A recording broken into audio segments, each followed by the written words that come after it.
أماه لو كان عمرك بيدي لمددته، ولكنه بيد ربي، فهل يكفيك حبي؟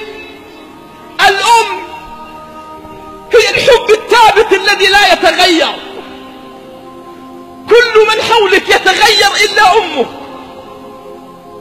كل من حولك يهجرونك إلا أمك، كل من حولك في المحنة يتركوك إلا أمك.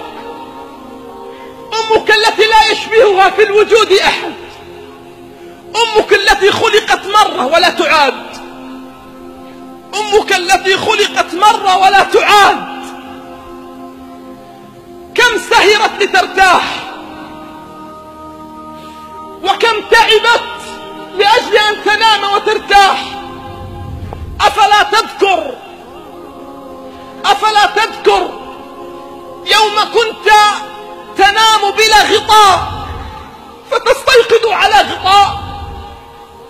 أولا تذكر يوم أن كنت تستيقظ في الصباح فتجد الطعام بجوارك؟ من كان يجهزه؟ قل لي بربك من كان يجهزه. أوما تذكر يوم أن كنت طفلا في المدرسة تيقظك في الصباح قد استيقظت منذ الفجر حتى لا يفوتها النوم حتى تيقظك، ثم تلبسك الملابس، ثم تغادر فلا تتركك، لا تتركك، تظل ترقب على حافة الباب حتى تصل إلى آخر الشارع وتذهب، فلا تعرف النوم بعدها إلا إذا عبرت الشارع. أنسيت هذا كله؟ أنسيت هذا كله؟ أماه خذي من صحتي ولا تمرضي، خذي من راحتي ولا تتعبي، خذي من بسمتي ولا تبكي، خذي من فرحتي ولا تحزني. الأم أيها الكرام التي وصى عليها رب السماوات والأراضين. ماذا يفعل الشباب اليوم بأمهاتهم؟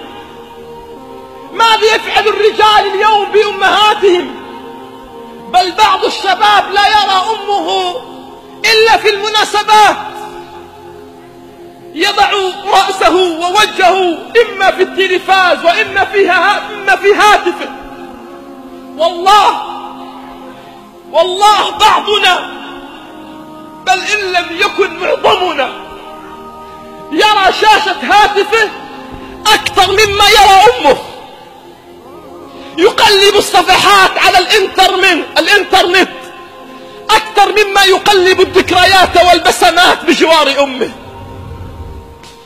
بل بعضنا ينظر إلى الناس وإلى الأصدقاء وإلى الأصحاب، يتصل في وجوه الناس وزملاء العمل ولا يعرف أمه إلا إذا عاد إلى البيت يرد عليه السلام، ثم بعد ذلك لا يكلمها.